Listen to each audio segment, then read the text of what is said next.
Agora, o homem é quem tem que escolher. Eu quero viver ou não, ou vou morrer no pecado.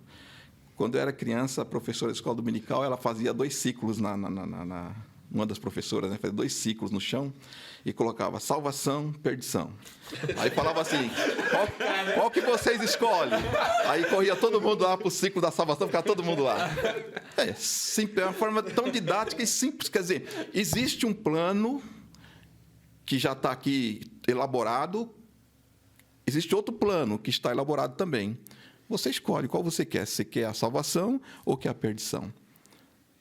Né? É isso. A opção é sua.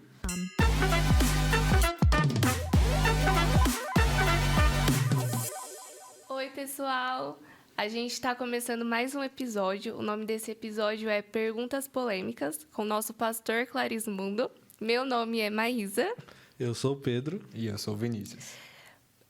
Antes de começar as perguntas, eu quero deixar aqui um tempinho para o pastor presidente, pastor se apresentar um pouco para o pessoal que não conhece. E é isso, pode falar, pastor, um pouco do senhor. Amém. Paz do Senhor a todos. É um privilégio estar aqui com vocês, um prazer. Muito obrigado pelo convite. Apesar do tema ser um tema muito polêmico, nós vamos tentar, né, tratar com bastante cuidado, com bastante calma. Mas, para quem não me conhece, eu sou pastor da Igreja Assembleia de Deus em Mauá, nossa igreja. Já há 5 anos nós estamos na presidência da igreja. Eu faço parte dessa igreja desde os meus 5 anos de idade. Então, eu venho acompanhando a igreja ao longo dos anos, né? As mudanças e etc. E a minha esposa é a Vilma, tenho 2 filhos, o Wesley e o Wellington. O Wesley casado com a Joyce. E o Wellington está solteiro por enquanto. Às vezes a gente não sabe, né, pastor? O tempo que vai rodar o episódio. Mas Não, está solteiro. Muito bem. Mas é isso aí. Então, eu já fui líder de mocidade, já fui diácono, presbítero, evangelista, pastor. Já trabalhei na diretoria da igreja em outras atividades. E hoje nós estamos aqui como presidente da igreja. Me antecedeu o pastor Samuel Marcelino, ficou 30 e poucos anos aqui na igreja, né? E um pastor bastante severo quanto a costumes e doutrinas, né? E depois nós chegamos e a gente vai conduzindo a igreja aí conforme Deus nos orienta, com muito cuidado, com muita humildade, com muita cautela, porque a igreja é de Deus e nós temos que dar conta dela. Independente, né, das mudanças que ocorrem, nós temos que prestar conta daquilo que da forma como nós conduzimos a igreja, né, nossa responsabilidade. E isso talvez pese bastante no pastor e talvez algumas respostas aqui não coincidam muito com aquilo que é a expectativa da maioria das pessoas, mas é aquilo que nós temos que falar. As respostas são bem fundamentadas na palavra de Deus. A missão do pastor é ensinar a palavra de Deus, conforme a palavra de Deus. E é isso que vamos fazer. Acho que vai ser bem tranquilo. A gente não quer tranquilidade, tá brincando. Pastor, para começar, a primeira pergunta é: usos e costumes são realmente necessários? Sim. Eu fiz uma colinha aqui, né? Eu recebi umas instruções, porque eu não podia, né? Os usos e costumes, eles demarcam épocas, demarcam identidade de grupos. Os usos e costumes eles vão mudando de acordo com a cultura vai mudando. Só que eles também vão formatando a cultura de um povo, de um grupo, e, no nosso caso, de uma igreja.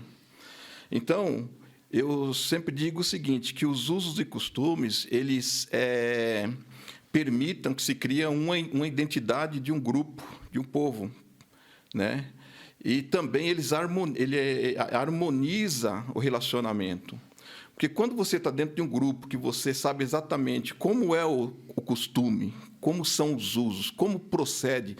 Você sai daqui do Brasil, por exemplo, vai para um outro país, chega lá, você fica meio perdido, porque você não sabe bem como é que faz as coisas lá, se faz exatamente igual faz aqui. Por quê? Porque aqui nós temos uma cultura, que são os usos e costumes. Lá tem outra cultura.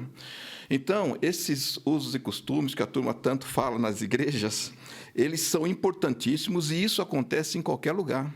Na minha casa, eu tenho usos e costumes que são muito diferentes do uso e costume de cada uma da casa de vocês. No entanto, não significa dizer que a casa de vocês está errada e nem que a minha está errada, ou que a sua está certa, nem que a minha está certa. Significa que, na minha casa, nós moldamos daquela forma, nós, ao longo dos anos, fomos nos formatando daquele jeito ali e a gente segue daquela forma. Mas isso, com o tempo, também vai mudando. Na própria casa, você vai vendo que vai mudando, né? E a igreja não é diferente. A igreja é exatamente isso. Ao longo dos anos, né, o tempo vai passando e os usos e costumes vão sendo estabelecidos, vão formatando a cultura daquela igreja e, ao longo do tempo, também vai sendo alterado. Só que a grande preocupação do pessoal, eu acho, eu tenho que obedecer esses usos e costumes? Sim, porque você faz parte desse povo. Você tem a alternativa, porque o grande problema é o seguinte... eu posso estar aqui nessa igreja como eu posso estar em qualquer outra igreja ou em qualquer outro grupo. Se eu escolhi estar aqui, evidentemente que eu tenho que me moldar aos usos e costumes desta igreja onde eu estou congregando. Eu dei aula há bastante tempo para um grupo de novos convertidos. E eu deixava muito claro, antes do batismo, né, que dava o treinamento antes do batismo, que hoje o Tiago faz isso, e eu dizia a eles, vocês podem escolher qualquer igreja para se batizar. Tem várias igrejas aí muito boas, que pregam a palavra de Deus, que ensinam as doutrinas de fato como devem ser, que têm como referência a Bíblia Sagrada com usos e costumes totalmente distintos dos nossos. Agora, nós temos esses usos e costumes. Então, você está disposto a seguir isso? Mas isso aí não vai mudar com o tempo, vai mudar com o tempo, vai mudar. Mas o que faz mudar?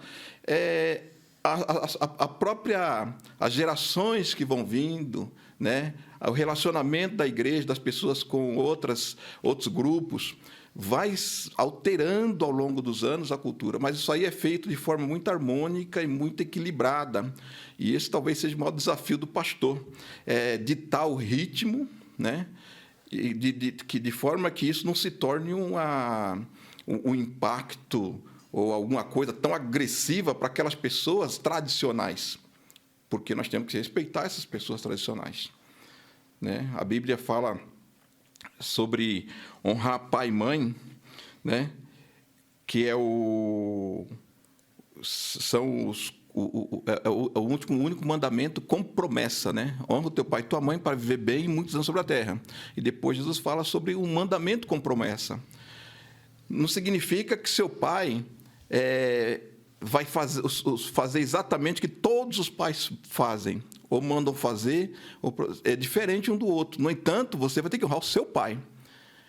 Mas ele pode estar errado, vamos dizer, está muito exigente num determinado assunto, pode ser que esteja, mas honre a si mesmo, porque é uma promessa. Então, os nossos pais também na fé, eles estão aí. Nós vemos hoje com os pastores mais tradicionais, né? Os pastores mais velhos, até os fundadores quase da igreja aqui em Mauá, estão aqui. E eles têm a forma de pensar deles e nós temos que honrar isso. Então, temos que respeitar o uso e costume. Deve ser respeitado. Você não pode confrontar, senão você vai viver o tempo todo confrontando tudo, porque em cada lugar você vai ver alguma coisa que você vai ver que eu queria fazer diferente. Só que nós vivemos em comunidade. Nós vivemos com muitas pessoas e cada um pensa de uma forma. Então, como faz para harmonizar tudo isso, para que todo mundo fique tranquilo? Os usos e costumes servem para isso. Quer dizer, é um combinado, né? Na escola primária, parece que as professoras fazem um combinado, né? Os alunos entram na classe, gente, vamos combinar. Só vai no banheiro se pedir, só levanta, faz aquele combinado. O uso e costume é mais ou menos isso, é um combinado de um grupo que todo mundo aceita aquilo como o seu procedimento, a sua regra, e segue a partir dali para frente. E todos tentam viver de forma harmoniosa. E qualquer pessoa que achar que aquilo ali não serve, evidentemente que vai criar algum conflito ali dentro, algum desequilíbrio, né? E aí você tem 3 alternativas sempre, né? Ou você concorda, né? ou você discorda, ou você convence a mudar, ou você concorda e muda, ou você convence a mudar, ou... Tome sua carne. Não tem muito o que fazer. O que não pode fazer é viver em constante conflito, toda hora conflitando, toda hora rebelando contra alguma coisa. Isso é ruim, isso sim é um pecado. É o pecado da rebeldia. A rebeldia não é só contra a doutrina. A rebeldia é contra o combinado, aquilo que nós acertamos.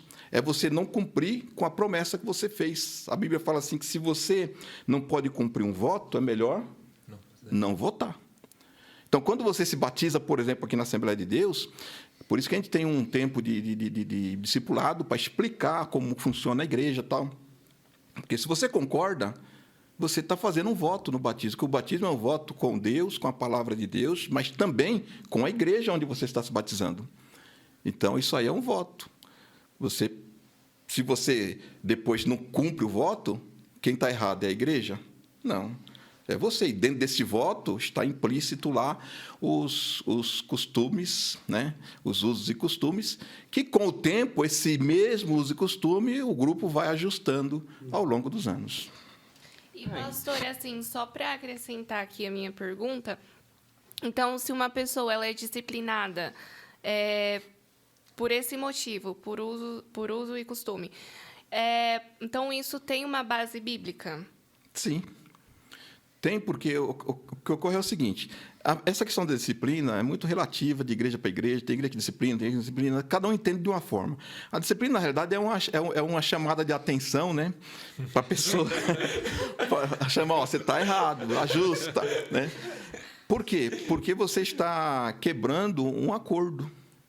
É nisso que a gente que se baseia os costumes. Você está quebrando um acordo. Você entrou aqui, você sabia que era dessa forma, e agora você não está seguindo aquilo que nós concordamos. Então, ela tem fundamento. Cada pastor vai agir de um jeito, de uma forma. Uns vão chamar a sua atenção, outros... tem igreja que suspende de atividade. Cada um tem a sua forma, que é também um uso e costume lá da igreja, da liturgia, da gestão da igreja. Mas, nesse ponto de vista, olhando por esse aspecto, tem fundamento, sim. Tá? Porque você está quebrando uma regra que você se comprometeu. Entendeu? O errado não está em, por exemplo, fazer tatuagem, né, pastor? Assim. Não, vai, vamos... Uhum. Tá. Inclusive, assistam o nosso episódio sobre bebidas e tatuagem. Não tá ali na tatuagem em si, tá no que no nosso uso e costume não pode. Então, se não pode você fizer, você está indo contra. Você está indo contra, exatamente. Então, você está violando um acordo que você fez, né? Então, essa questão de tatuagem, de outras coisas mais aí que aparecem, é uma coisa nova para os pastores, para as igrejas, né? E os pastores vão ter que se ajustar com isso. Como vão tratar isso? Vocês têm um episódio que está tratando disso, aliás, está muito bem explicado. Então, são coisas que vão surgindo. Por isso que os usos e costumes vão sendo alterados, porque as mudanças que vão ocorrendo ao longo do tempo, as igrejas vão ter que se posicionar. E aí a referência é a palavra de Deus, a Bíblia Sagrada. E, baseado nisso, a igreja vai se ajustando também os usos e costumes. Entendeu? Normalmente, até que a igreja tenha certeza de que é aquilo, que ela entenda o que é aquilo ali, ela vai falar não. Então, se não está gostando, espera uns 10 anos aí, né, pastor? Vai mudar. As coisas mudam, mas né, tem que ser com muita cautela. Quando a Bíblia fala sobre o pastor, né, conduzir o rebanho por águas tranquilas, é isso, é conduzir com calma as mudanças, né? Conduzir com tranquilidade, não provocar rupturas na igreja em função de coisas que poderiam, em algum momento, ser ajustado. Entendeu? Então, eu acho que isso é bastante... mostra bem isso, né? O pastor que conduz o rebanho por águas tranquilas, né? Sossego. Mas chega de sossego agora. Próxima pergunta. Gente, é um episódio exatamente de perguntas, então não tem continuidade entre as perguntas necessariamente, tá? Uma pergunta, pastor. Os demônios, Satanás, eles podem, tipo, não, realmente, eu tô errado. Eles ainda têm salvação ou não? Já tá totalmente condenado? Não existe base bíblica para dizer que eles têm salvação. Toda a fundamentação bíblica diz que eles estão condenados. Por exemplo, eu marquei um texto aqui, Mateus 25 e 41, quando Jesus começa a falar sobre o juízo final, sobre as últimas coisas e tal. E ele diz lá: então dirá também aos que estiverem à sua esquerda: apartai-vos de mim, malditos, para o fogo eterno, preparado para o diabo e seus anjos. Então, aqui subentende-se que está preparado para o diabo e seus anjos. Então, eles já estão condenados, já estão sentenciados. Essa é a fundamentação bíblica. Existem muitos outros textos que vão tratar disso. Tá? Então, não existe nenhuma, pelo menos até hoje, eu nunca vi ninguém mostrar em algum texto bíblico, em alguma fundamentação bíblica, de que pode acontecer um arrependimento. Não existe isso. Mas as pessoas que se envolvem com isso, tipo satanistas, isso eles ainda têm a oportunidade. Ao homem foi dado sempre a oportunidade do arrependimento, da conversão, né? Deus fez o homem para a salvação. Então você vê que existe uma distinção, né? Preparado para o diabo e seus anjos. Para o homem, Deus fez a salvação. Deus preparou o homem para a salvação. Agora ele tem a opção de não aceitar. E, pastor, falando nesse contexto de salvação, Jesus, ele morreu para nos salvar ou para nos dar uma chance? O que ocorre é o seguinte. Fazendo uma analogia, tem alguém doente lá no hospital. Está doente lá. Aí alguém faz um remédio lá, um antídoto para a doença da pessoa. Coloca lá do lado e diz para ele: está aqui um antídoto, se você quiser tomar, você vai ficar bom, vai ficar curado. Se você não quiser tomar, você vai morrer dessa doença que você tem. E ele escolhe se quer ou não. Então, na realidade, é as duas coisas. Então, foi preparado um antídoto para a salvação.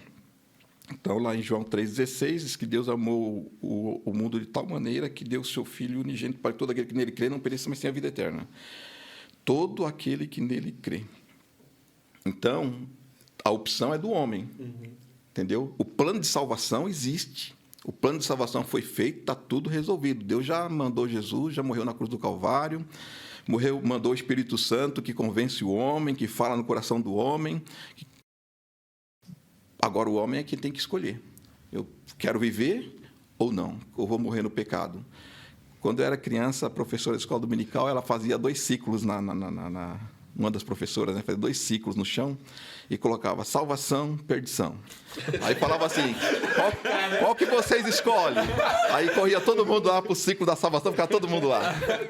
Simples, é uma forma tão didática e simples. Quer dizer, existe um plano que já está aqui elaborado, existe outro plano que está elaborado também. Você escolhe qual você quer. Você quer a salvação ou quer a perdição? Né? É isso. A opção é sua. Pastor, a próxima pergunta. O caso de Sansão foi um suicídio? Sansão. Na realidade, acho que é Juízes 13 a 16, né? O que ocorre é o seguinte: Israel estava em guerra com os filisteus. Né? Os filisteus, né? Isso mesmo, contra os filisteus. Então, era uma guerra que os filisteus, então, oprimiam. Naquela época, era assim. Por isso que ele era foi um juiz, que o povo pecava contra Deus, Deus deixava o povo ser oprimido pelos inimigos, pelas nações inimigas, e depois o povo clamava a Deus, e Deus levantava um libertador, um salvador, no caso, um juiz. No caso, Sansão era um deles. E Sansão estava na época em que quem oprimia Israel eram os filisteus. E era uma opressão constante. Nós lemos na Bíblia que eles constantemente Israel estava submetido aos filisteus. E isso prejudicava muito a nação, porque a nação perdia a sua renda, o povo passava fome, porque a nação que oprimia roubava tudo do povo, a plantação, a colheita, o que pudesse, roubavam, e submetia o povo e faziam algumas coisas até, vamos assim, absurdas, né? Alguns casos. E Deus ouve a oração do povo e levanta Sansão para defender o povo, para livrar o povo da mão dos filisteus. Tá?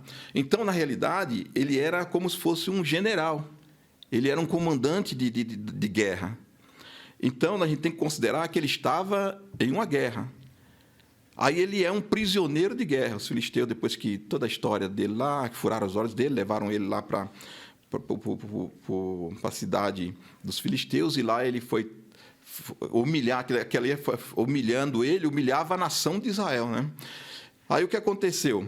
Chegou um dia em que ele recuperou a sua força e que ele viu que ele podia fazer mais alguma coisa para livrar o povo de Israel das mãos dos filisteus. Essa era a intenção. Como um soldado.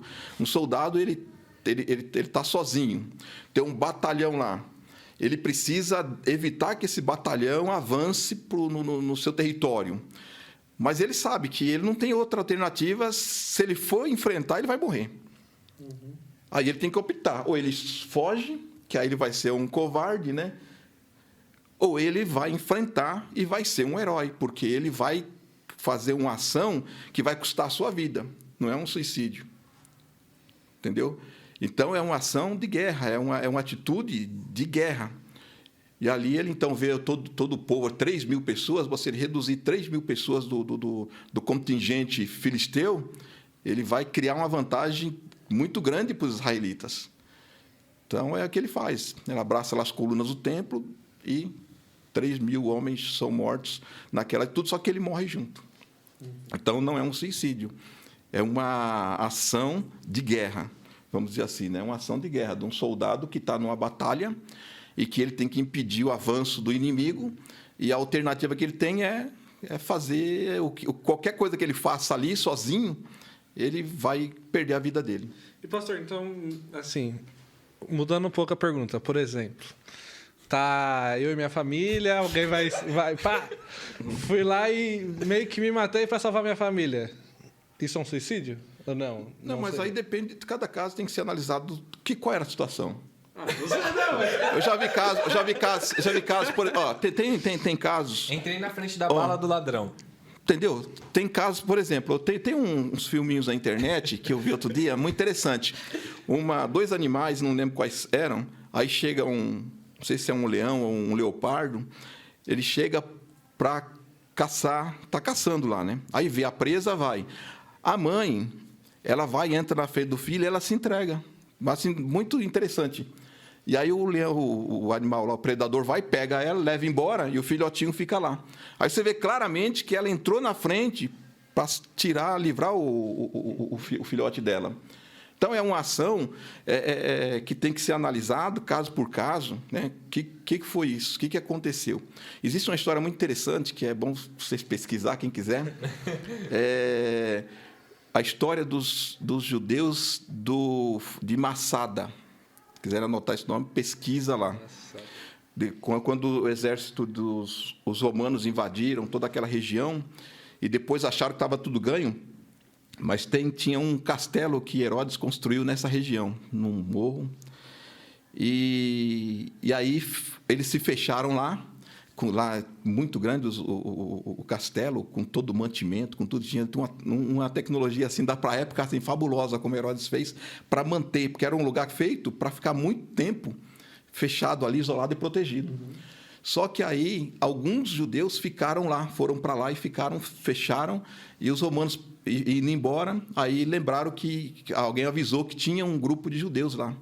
Aí veio batalhões, grande batalhão, milhares, não milhões, milhares de soldados, cercaram, e eles conseguiram segurar lá por muito tempo, sem deixar eles entrarem. Quer dizer, desafiaram um exército gigante, poucos judeus. Só que aí, para não se entregar, o que eles fizeram?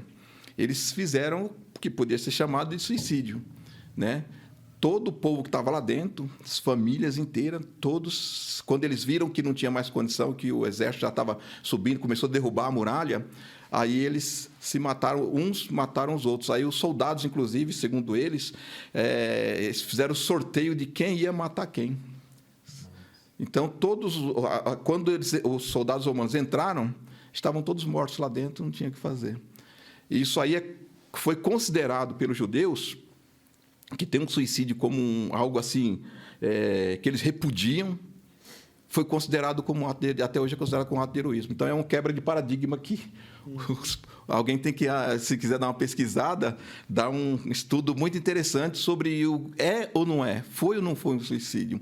Então, até hoje, os judeus lá em Israel consideram esses homens, essas mulheres e crianças que estavam lá, como heróis, que eles resistiram até o limite. Então, preferiram morrer do que perder a liberdade. Aí vem essa expressão, né, que a liberdade se defende, inclusive, com a própria vida, porque eles acharam que não tinha como eles fugir. Ou o exército romano entrava e matava, que era o que ia acontecer.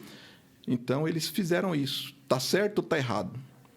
Então, cada caso é um caso, tem que analisar o contexto todo, né? Então, nesse caso, por exemplo, os judeus que repudiam a questão do suicídio, né?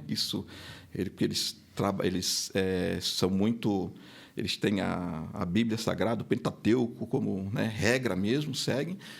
E agora, nesse caso aí, foram considerados heróis. Então, foi uma quebra, eu entendi assim, como uma quebra de paradigma muito forte. Então, quem quiser, dá uma pesquisada lá, né? A cidade de Leão é o Castelo de Massada. Nunca tinha ouvido falar. Pode dar uma pesquisada também, lá. Né? Então, quando você pergunta se foi suicídio, não foi, depende. Qual foram as circunstâncias? Pastor, a próxima acho que está por fim. Hoje a gente vê muitas religiões, a gente vê muita gente falando que o importante é você ser uma pessoa do bem, fazer obra social e tudo mais. Como saber que realmente a gente serve o único Deus, Criador de todas as coisas, e o único que enviou o seu Filho para nos salvar, o único que pode nos dar a vida eterna? A Bíblia Sagrada. Tá? Eu não vejo nenhuma... assim, para nós termos certeza, a Bíblia, nós cremos na Bíblia como regra de fé e prática da igreja. E cremos na Bíblia como a palavra de Deus. Como nós vamos saber se nós estamos de fato seguindo a Deus? Conhecendo o que Deus pede de nós. O que Deus quer de nós. E aí é conhecer a palavra de Deus. Os evangelhos deixam isso muito claro. As palavras que Jesus falou deixam isso muito claro, né? E ele foi questionado muitas vezes a respeito disso, né? Se vocês lerem lá, as pessoas questionavam. Temos a história do rapaz rico, né? O que eu faço para herdar o reino de Deus? Então, e Jesus, em certa ocasião, ele diz assim, amarás ao teu próximo como a ti mesmo, e a Deus sobre todas as coisas, ao teu próximo como a ti mesmo. Né? Tem a história, por exemplo, do homem que perguntou para Jesus o que ele faria para herdar a vida eterna. Aí Jesus perguntou para ele sobre os mandamentos. Mandamento tal. Ele falou, não, eu sigo isso. Jesus falou sobre amar o próximo. Ele falou, mas quem é o meu próximo? Aí ele, né, quis. Aí Jesus conta a história do homem que descia de Jerusalém para Jericó, que foi assaltado, apanhou, ficou ferido, ficou na estrada jogado. Aí descia o sacerdote, descia o levita, passaram de longe e deixaram ele lá. Aí veio um samaritano, foi lá e socorreu ele, levou ele até uma estalagem, lá ele foi tratado, o samaritano se propôs a pagar o tratamento dele lá, e depois, quando voltasse, pagaria o resto, se ele gastasse alguma coisa a mais. Aí ele perguntou, quem era o próximo? Quem foi o próximo dele? Aí o homem que perguntou para Jesus disse assim, foi o samaritano, né, que socorreu. Aí Jesus respondeu para ele de uma forma tão simples que às vezes até assusta, né? Porque às vezes as coisas são tão simples que se a gente não complicar um pouco, parece que fica não fica tão, como é que fala? Tão chamativo, né? Jesus disse, vai e faz o mesmo. Então, o evangelho ele é muito simples.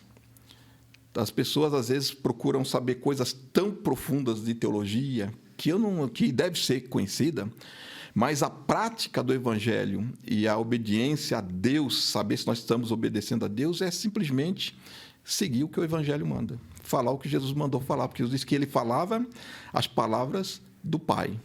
Então, o que Jesus mandou fazer, a gente vai e faz. Ponto final. Nós não entendemos que tenha outra alternativa, né? Que a alternativa é Jesus. É isso que nós pregamos, que nós ensinamos. E, pastor, por exemplo, é errado, assim, acordei um dia e falei, será que é isso mesmo? Será que dúvidas você pode ter dúvidas? Assim? Sim, todo homem está sujeito a dúvida e nós temos dúvidas constantemente, né? Será que eu estou certo mesmo? Mas aí, se você sistematicamente lê a Bíblia, especialmente, eu digo aqui, os evangelhos, né? O que Jesus falou, você vai vendo que você vai, ao longo do tempo, você vai se moldando, vai se ajustando, porque você vai absorvendo aquilo, né? E o Espírito Santo trabalha na vida e vai nos dando a forma que nós vamos, a partir do momento que nós começamos a ler a Bíblia, a entender o que Jesus falou, o que de fato significa aquilo, nós vamos sendo moldados. Então, o homem que obedece a palavra de Deus, ele vai sendo mais próximo de Jesus, né? Paulo, para você ter uma ideia, Paulo, ele fala que ele não tinha alcançado a perfeição, mas ele lutava por isso, né? Ele queria alcançar a forma de varão perfeito, mas ele não tinha. Ele fala que não digo que eu tenha alcançado, mas eu prossigo, né? Então, a perfeição é Cristo. Então, quando a Bíblia fala assim, olhando para Jesus, autor e consumador da fé, é isso que nós temos que fazer. Quando nós tivermos dúvida, a gente olha para Jesus e ajusta. Então, a vida inteira nossa vai ser uma vida de ajustes.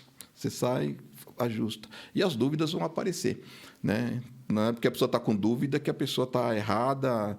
Vai na Bíblia Sagrada, vai para a oração, e o Espírito Santo sempre é aquele que conforta, né? Porque a Bíblia diz que o Espírito, nosso Espírito testifica o Espírito de Deus, que somos filhos de Deus. Então, isso é sossegado. Certo. Respondi ou não? E, pastor, qual que é a sua opinião sobre o julgo desigual? Eu não digo somente de pessoas assim, dentro e fora da igreja, também porque o julgo desigual também pode ter de pessoas de denominações diferentes, são crentes, mas de denominações diferentes. Pode ter vários tipos, né? E qual que é a sua opinião sobre isso? Julgo desigual. Julgo desigual é qualquer carga que não possa ser compartilhada. Isso é em qualquer lugar, em qualquer circunstância, né? Existe, por exemplo, você é cristão. Hoje tá uma luta, né? O namoro do cristão com o não cristão. É possível compartilhar isso? É possível compartilhar? Aí vem os usos e costumes, entra aí também, né? Ou até de uma igreja e de outra igreja evangélica também, né? É possível compartilhar os seus usos e costumes com o meu? Que o jugo é uma carga. Vocês já viram o carro de boi, né? Tem lá 2 boi, então eles põem de forma que o peso fique distribuído igualmente. Então, os dois fazem a mesma força, distribuindo, aí todos carregam menos peso e a carga é carregada. Então, todo aquele peso que não puder ser compartilhado é um jugo desigual. É o camarada carregar sozinho, no casamento, carregar sozinho a carga que a esposa dele não está disposta a carregar. Vai dar certo isso? Então, quando Jesus fala, não vos junteis a um jugo desigual, é porque vai ser muito sofrido. Você vai ter que carregar uma carga que você não vai poder compartilhar. Ou ela vai ter uma carga que não vai poder compartilhar. No trabalho, por exemplo, né? Nas atividades de rotina, essa carga com essa pessoa, o sócio, por exemplo, de uma empresa, você pode compartilhar de fato essa carga ou você vai carregar essa carga sozinho? A gente tem visto aí, por exemplo, as empresas aí, os sócios aí, de vez em quando, né? Eu trabalhei numa empresa em que os sócios começaram muito bem, depois de 20 anos, um queria matar o outro mesmo. E deu uma confusão que tiveram que separar. Por quê? Porque chegou uma hora em que o que você ouvia era que um achava que estava fazendo tudo sozinho e o outro achava que estava fazendo tudo sozinho. Então, era um jogo desigual. E pelo menos eles entendiam assim, eu entendo que essa empresa chegou porque eu fiz isso. Aí o outro, não, porque eu fiz isso. Aí quando não há um entendimento claro de que esse jugo está sendo compartilhado, é um jugo desigual. E a tendência é separar, seja o sócio, seja no casamento, porque a pessoa não vai carregar o jugo sozinho por muito tempo. Então, nas nossas escolhas, sejam elas quais forem, na vida, nós temos que entender que as pessoas com quem nós compartilhamos, se essa pessoa de fato está disposta a compartilhar esse jugo conosco. Né? Você quer ser um missionário, você vai casar, a sua futura esposa quer compartilhar esse jugo, mas ela é crente, faz parte da sua igreja, tem os usos e costumes, não tem problema. Mas e aí a obra missionária? Aí o missionário vai a esposa junto, chega lá, ela não está disposta, por alguma outra razão ela casou, não está disposta a compartilhar aquele jugo, e vai ser uma dificuldade, aí acaba sendo um empecilho para o seu ministério. Então, antes, os jovens que estão nos ouvindo aí, antes de casar, deixa claro qual é o jugo. É por isso que o tempo de namoro, de noivado, exatamente para que você entenda se você quer ou não quer carregar aquele jugo. Se não quiser, não tem problema. A Bíblia fala assim, como poderão andar juntos dois que não estão de acordo? Não tem problema, um vai para lá, outro vai para cá, isso vai acontecer na nossa vida o tempo todo, né? Mesmo dentro da igreja, algumas atividades que você faz em conjunto, chega uma hora que um dá certo mais, um vai para lá, não significa que deixamos de ser irmãos, não significa que deixamos de ser filho de Deus, significa que o jugo é desigual, né? Naquela situação. E aí eu preciso de alguém que compartilhe comigo o jugo, e vocês também precisam de alguém que compartilhe com ele o jugo. Talvez ele tenha uma outra atividade que ele consiga compartilhar com mais tranquilidade. Dá para entender? Deu muito boa explicação, inclusive. Mostrando não só em relação a relacionamento, e sim todos os âmbitos. Qualquer área da vida.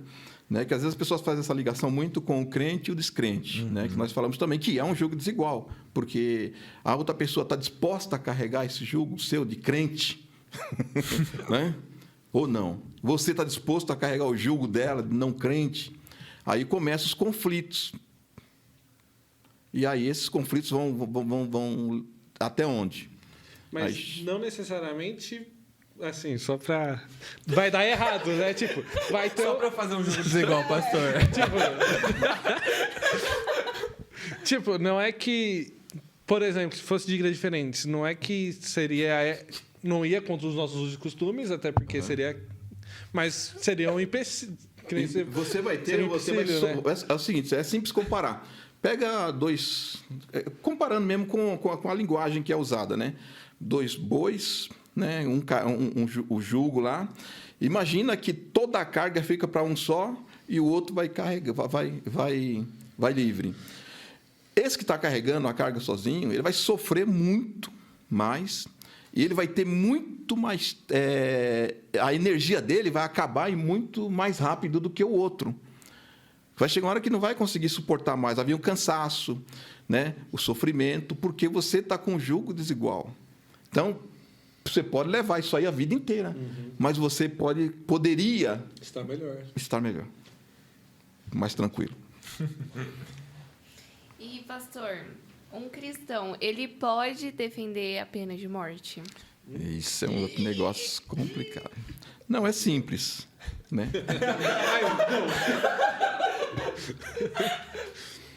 Como eu falei no começo, a gente trabalha com a Bíblia Sagrada, que é a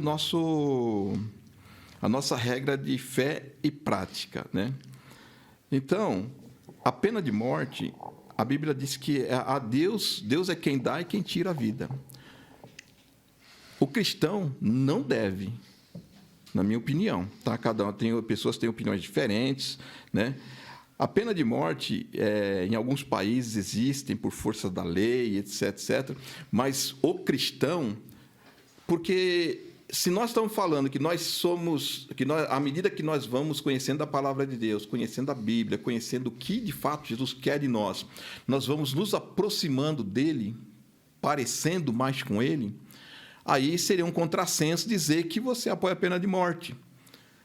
Porque Jesus, mesmo que ele estando numa cruz, mesmo sendo condenado injustamente, em nenhum momento ele desejou que aquelas pessoas morressem. Muito pelo contrário, ele pediu ao Pai que não considerasse o erro deles, né? O ladrão que estava do lado da cruz, ele reconhece que ele mereceu aquela pena de morte. Mas Jesus não condenou ele. Falou: ainda hoje estarás comigo no paraíso. Quer dizer, ele não fez nenhum julgamento.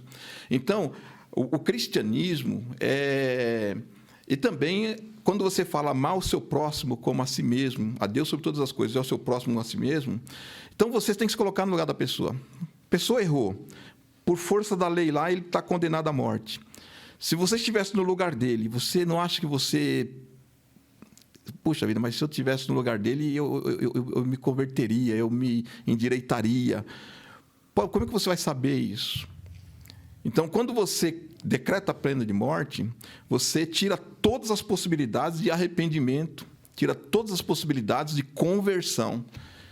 Então, se nós estamos para pregar um evangelho que converte, que liberta, não justifica você ser a favor da pena de morte. Porque aí você estaria dizendo que o evangelho não é capaz, em algum momento, de converter ou de tirar a pessoa da situação que ela está. Seria uma declaração de que o evangelho não é suficiente. Eu entendo assim. Amém. Pastor, agora uma pergunta relacionada a uma passagem que eu acho muito engraçada.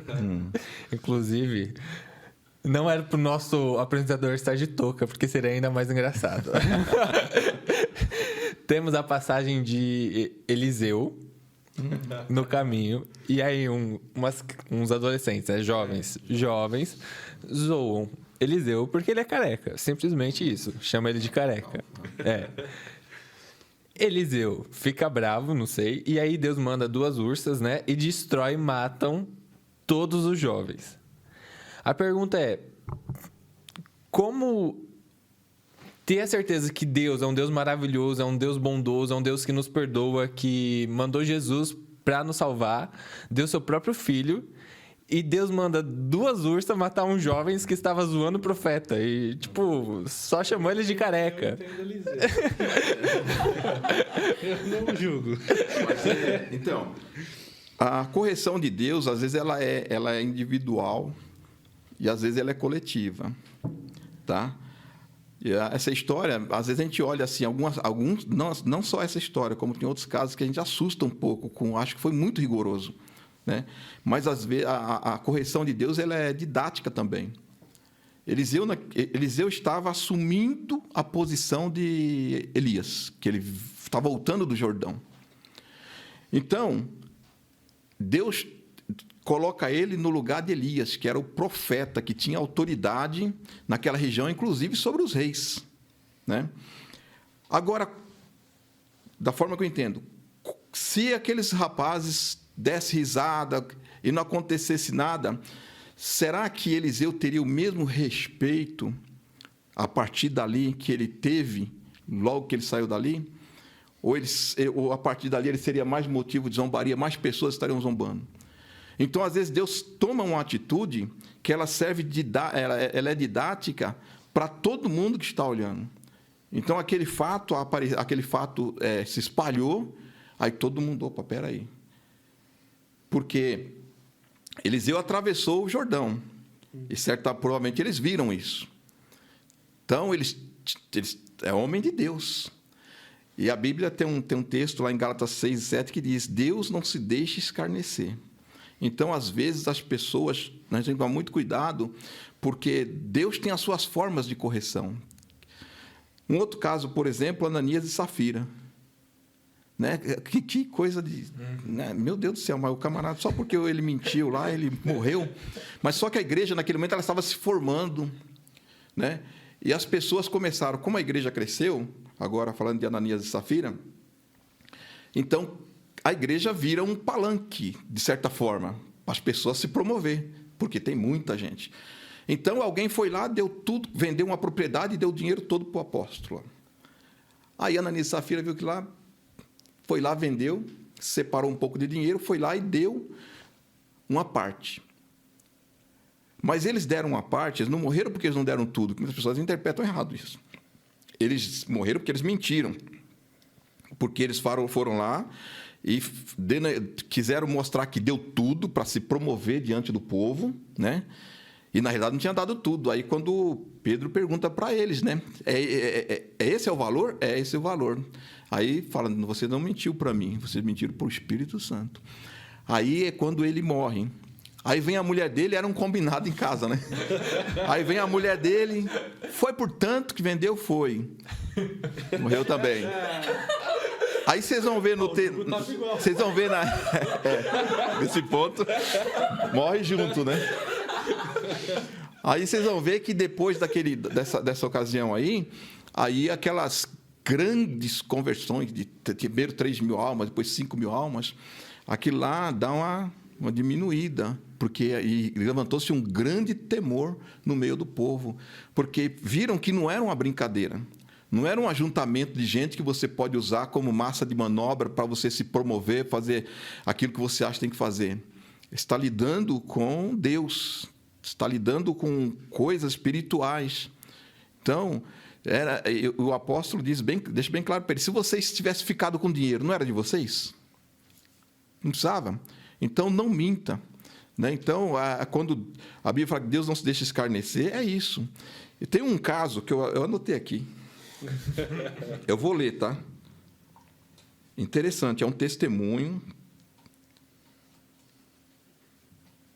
5 jovens que resolveram escarnecer do eterno Deus. Em Londrina, no Paraná, uma cidade de mais de 500 mil de almas, aconteceu algo inexplicável em setembro de 2004. Um jovem de 19 anos havia começado a beber e usar drogas. Certa noite, ia saindo para uma de suas costumeiras farras noturnas, em companhia de 4 jovens, um deles com apenas 13 anos de idade, os quais estavam bebendo. Com o som do carro em altíssimo volume, a garota entrou no veículo e, quando a mãe, bastante preocupada dela, se despediu e falou: vão com Deus. A garota respondeu em tom de escárnio: só se ele for no porta-malas, porque o carro está lotado. Palavras que foram acompanhadas de sonoras gargalhadas pelos ocupantes do veículo. Logo em seguida, dirigindo em alta velocidade, o motorista do carro perdeu a direção. Foi de encontro a um poste e os 5 ocupantes vieram a falecer instantaneamente. Dentro do carro havia muitas drogas e bebidas. Quando a perícia técnica e os bombeiros chegaram ao local do acidente, ficaram surpresos. O carro estava totalmente destruído, mas o porta-malas estava intacto. E mais, dentro do porta-malas havia 3 dúzias de ovos, e nenhum deles estava quebrado. Então, morreu todo mundo. Foi uma... Então, às vezes, talvez que nem estavam bêbados e drogados. A consequência é inevitável, dirigindo um carro daquela forma. Mas aí Deus permite que isso aconteça, ou às vezes Deus mesmo, né, faz a sua intervenção, porque Ele não se permite escarnecer. Então, nós precisamos tomar muito cuidado, porque as pessoas hoje brincam muito, né? E precisamos tomar muito cuidado com essa brincadeira, porque Deus não se deixa escarnecer. Né? Ele é misericordioso, Ele é bondoso, mas, às vezes, Ele é didático. Né? Quando a Bíblia fala que Deus castiga aquele que Ele ama, eu acho que isso pode ser aplicado no termo coletivo também. Né? Às vezes, Deus faz alguma coisa acontecer, dá uma pena, às vezes, que a gente acha que é muito exagerada, para que todo mundo saiba que Ele ainda está no controle, que com Ele não se brinca. Né? E, pastor, você comentou disso daí que parou de ter essas grandes conversões justamente porque o povo começou a ter medo após isso. Você acha que a gente tem que realmente ter medo assim de Deus? Eu acho que não parou as conversões porque o povo teve medo, mas parou aquele povo que corria para lá, o oba-oba, se aproveitar, que acontece hoje na igreja, né? Tem gente que vem na igreja para se aproveitar. Hoje a igreja, pela quantidade, pelo tamanho dela, pela quantidade de pessoas, é um ponto comercial bom, para você fazer ganhar voto na época de eleição, é muito bom. Então, esse povo todo que vai se agregando à igreja sem nenhum compromisso com a palavra de Deus, com Deus, porque Ananias e Safira não tinham nenhum compromisso com Deus, tanto é que eles mentiram. Eles queriam se aproveitar daquela situação. E hoje existem muitas pessoas da mesma forma. Então, talvez essa diminuída dessas multidões se convertendo foi talvez por causa disso, né? Que a partir de agora o professor percebeu que, opa, não é uma brincadeira. Não é um ajuntamento simples de pessoas. É uma igreja, né? Então, eu tenho que tomar cuidado. Ou eu me enquadro, ou eu posso estar sujeito a uma pena tão rígida quanto essa, né? E depois disso, nunca mais se ouviu falar que isso aconteceu. Mas Deus sabe o momento certo de aplicar correções, inclusive coletivas, né? Para que os outros vejam que Ele está no controle, que Ele sabe, que Ele viu, que Ele escutou. Sim. E, pastor, como disciplinar um homossexual em uma época de militância, de cancelamento, que tudo é processo? Como que é isso? Simples, conforme a palavra de Deus. Tá? A gente fala que a Bíblia... o que ocorre é o seguinte: eu não tenho minha opinião. Eu não posso dar minha opinião na igreja. Qual é a sua opinião? Existe muita pergunta. Qual é a sua opinião sobre o homossexualismo? Eu não tenho opinião. Eu sou pastor da igreja e a minha... o meu guia, o meu critério é a Bíblia Sagrada. E enquanto o meu critério for a Bíblia Sagrada, eu vou aplicar não só nesse caso, como em qualquer caso o que a Bíblia fala. Então, não tem muito o que se discutir, né? Simplesmente a Bíblia, o que a Bíblia orienta, o que a Bíblia instrui, o pastor deve usar como regra, como critério, né? É igual a uma auditoria, né? Na auditoria você tem lá o critério que você usa, né? Então, para você falar que aquilo lá é uma não conformidade, tem que estar quebrando algum critério daquele que você está usando. Então, nós precisamos saber qual é o nosso critério. Então, enquanto o critério da igreja é a Bíblia Sagrada.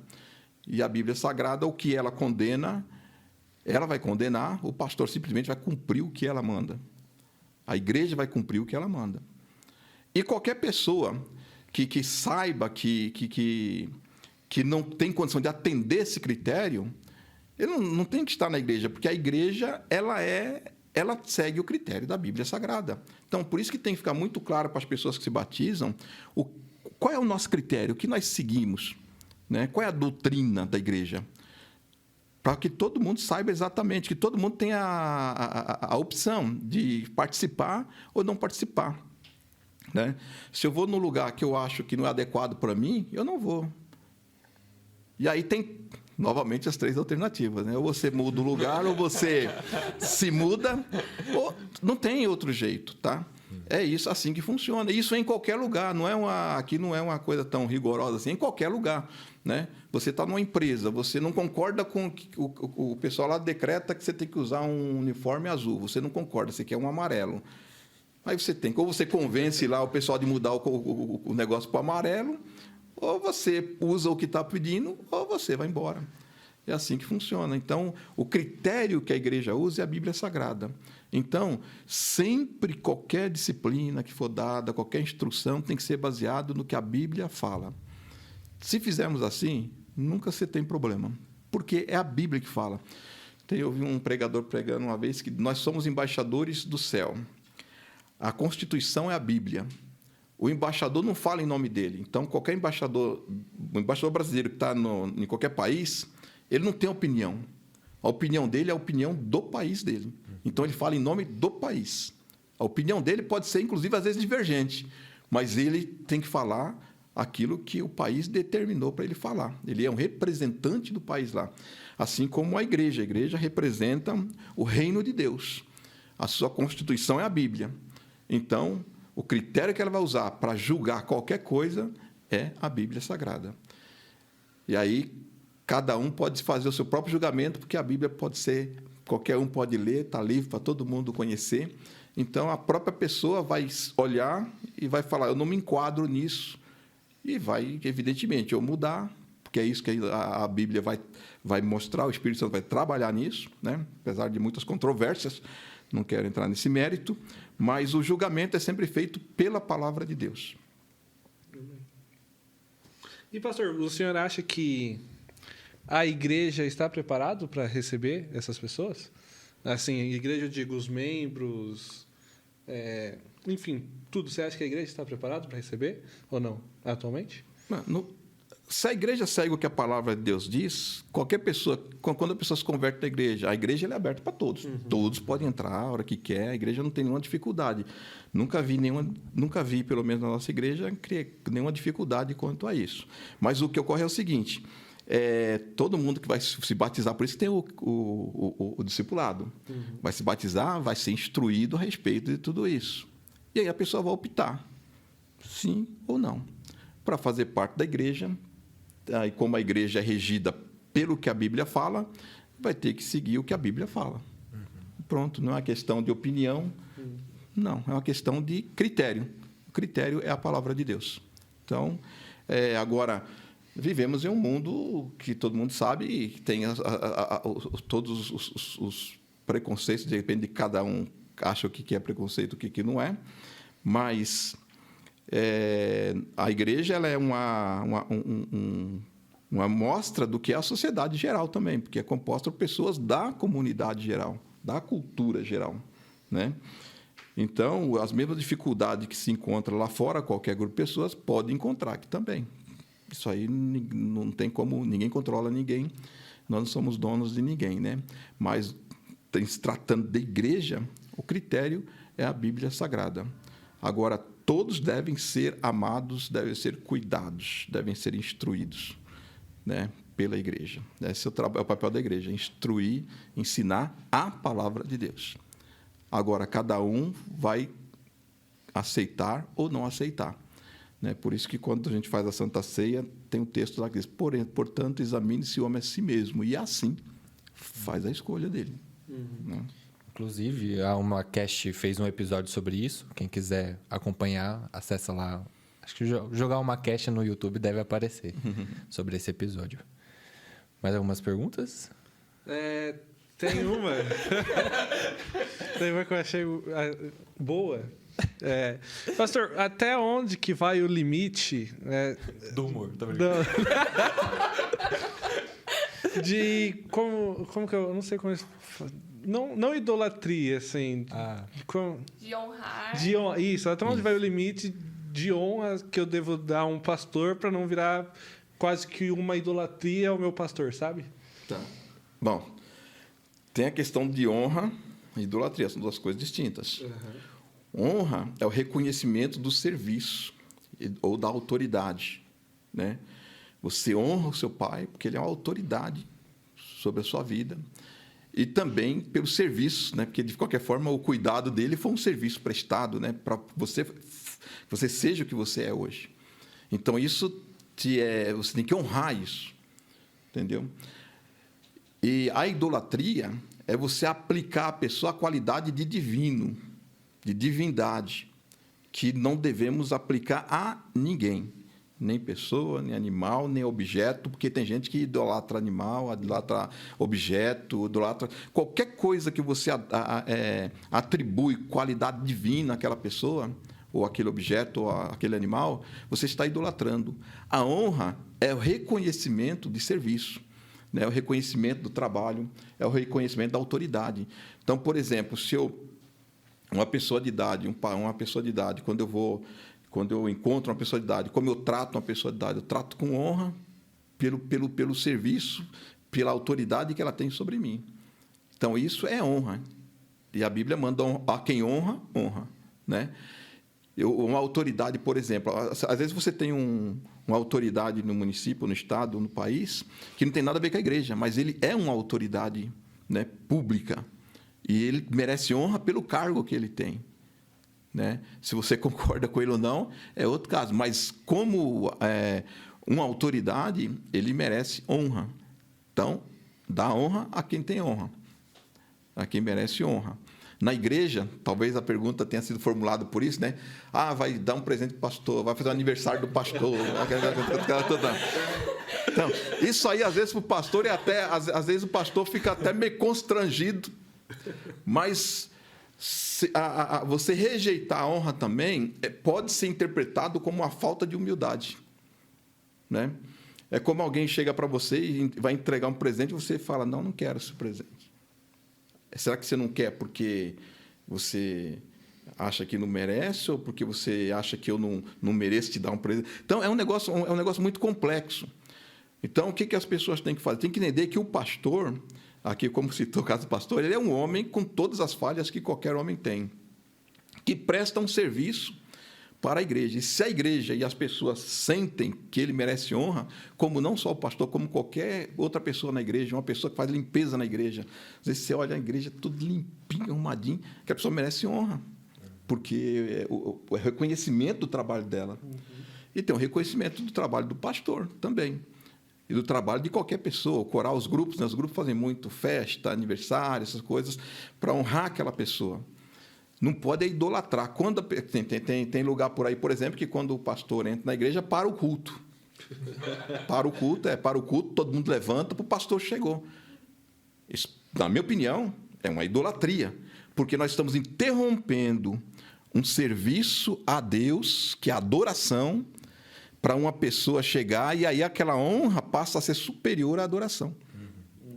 Então, isso é muito perigoso. Alguns lugares já fazem isso. Aqui a gente faz o possível para que não aconteça, né? Porque se alguém está ministrando, por exemplo, já teve caso, por exemplo, eu estar num lugar ministrando a palavra, chegou uma autoridade, uma outra pessoa, uma autoridade, eu tive que parar para aquela pessoa falar, para depois continuar a mensagem. Nossa. Aí o que acontece? Você está colocando a mensagem abaixo da honra àquela pessoa. Então, o divino, aquilo que é espiritual, aquilo que de fato é o que a igreja deve fazer, está ficando meio desequilibrado o negócio aí. Aí é perigoso. Entendeu? Eu já vi, por exemplo, casos de eu estar num lugar pregando também, chega uma pessoa, o dirigente descer para receber a pessoa e faz aquele alvoroço todo, aí todo mundo que estava prestando atenção na mensagem fica olhando aquele movimento todo lá, e a mensagem fica perdida. Então, esses limites tem que tomar muito cuidado. O culto a Deus deve ser a coisa mais, como posso falar assim, mais sagrada que possa ter. Não deveria ter interrupção nenhuma, né? Agora, depois da adoração a Deus, aí vem a honra. A honra a quem merecer honra. Mas nunca substituir a adoração, o culto a Deus por honra. Mesmo nos cultos de aniversário, é sempre culto de ação de graças a Deus, pela vida do A, B, C ou D. Seja qualquer um que mereça a honra, nós devemos dar honra. Amém. Tá bom? Mais alguma, gente? Não. Pastor, tem alguma pergunta que o senhor queria responder e a gente não fez? Eu acho que não. Não, acho que é suficiente. É evidente. As respostas são bem rápidas, são simples, né? Quem tentou resumir o máximo que pôde assim, na resposta, para ser bem prática, né? Mas eu acho que as coisas não são tão complexas como às vezes parece. A gente complica demais. Então, a principal coisa que nós temos que ter conosco na hora de fazer qualquer análise é ter como referência a palavra de Deus. E aí as coisas ficam tudo mais simples. Entendeu? Fica tudo mais simples. Sim. Tá? Eu acho que precisa mais o pessoal ler a Bíblia, conhecer melhor a Bíblia, saber o que Jesus de fato falou. Aí a gente vai entender de fato o que é ser cristão, o que é cristianismo. E todas essas coisas, elas vão acontecendo na vida da gente, porque nós vivemos em comunidade, a igreja ela é formada por pessoas, ela tem falhas, como qualquer grupo de pessoas tem falhas, né? Mas ela tem que ser conduzida e ajustada constantemente pela palavra de Deus, pelo que a palavra de Deus diz. Se nós nos dispor a isso, né, com certeza nós vamos ter nenhuma dificuldade. Jesus, em João 17, né, quando ele faz a oração, ele se preocupou muito com a unidade da igreja, mas também ele falou sobre santifica-os na verdade. A tua palavra é a verdade. Então, o que nos faz santos, ou o que nos faz parecer com Cristo, o que nos dá a certeza de que somos salvos, é quando nós estamos alinhados ou submetidos à palavra de Deus. É simples assim. Amém. Pastor, a gente agradece a presença do Senhor. Amém. Por ter aceitado o convite. O senhor quer deixar mais alguma palavra aqui para os nossos ouvintes? Um agradecimento? Não sei. Não, agradeço. Não, corta!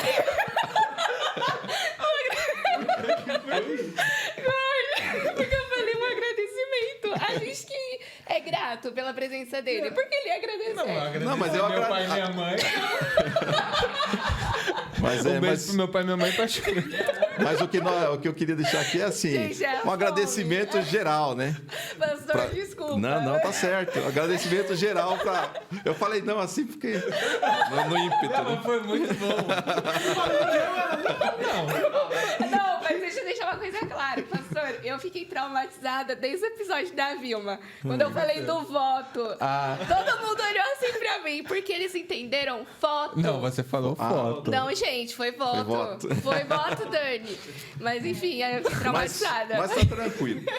Agradecer à igreja de Mauá, né? Pelo carinho, pelo cuidado, uma igreja muito amorosa, muito carinhosa, uma igreja que tem tomado cuidado de preservar de acordo com a palavra de Deus, com todos os problemas. Toda igreja tem problema, tem dificuldades. Quando as pessoas vêm para cá, eu sempre converso com pessoas e digo, você está vindo de uma igreja porque tinha problema lá? Se tinha problema lá, aqui também tem. Porque os problemas são diferentes, mas tem. Então, não adianta fugir de uma igreja para outra para se livrar de problemas, porque todas as igrejas têm problemas. Mas Deus tem abençoado, tem nos feito crescer aqui na cidade, muitas almas sendo salvas, os pastores das congregações que ficam nas regiões talvez mais difíceis, né, trabalhando com bastante dificuldade, com poucos recursos, mas têm dedicado suas vidas a pregar o Evangelho, é isso que nós sempre falamos, né, pregar o Evangelho, pregar o que a Bíblia diz. E eu louvo a Deus pela vida de cada um deles, dos nossos departamentos, do grupo que está aqui fazendo esse Glorificast. Amém. Deus abençoe vocês, faça prosperar em tudo e que, de fato, esse trabalho possa alcançar vidas, almas e deixar as pessoas mais esclarecidas quanto à alegria de ser cristão, porque existe uma visão lá de fora de que é uma carga, e não é. É um prazer, é uma alegria. E isso nós sentimos quando a gente, de fato, entende o que é cristianismo, entende quem foi Jesus, o que ele pediu para fazer, o que ele falou. E quando a gente começa a fazer, nós começamos a sentir alegria nisso. E que Deus continue abençoando grandemente e fazendo prosperar todos vocês. Amém, pastor. A gente agradece todo o apoio também que o Senhor dá para a gente. Amém. Deus abençoe. Amém. Então é isso. Siga a gente nas nossas redes sociais, no Spotify, Glorificast, no YouTube, o canal da igreja, IAD Mauá, e a página no Instagram, @Glorificast. Até a próxima. Tchau. Valeu, galera. Tchau, pessoal. Tchau, tchau.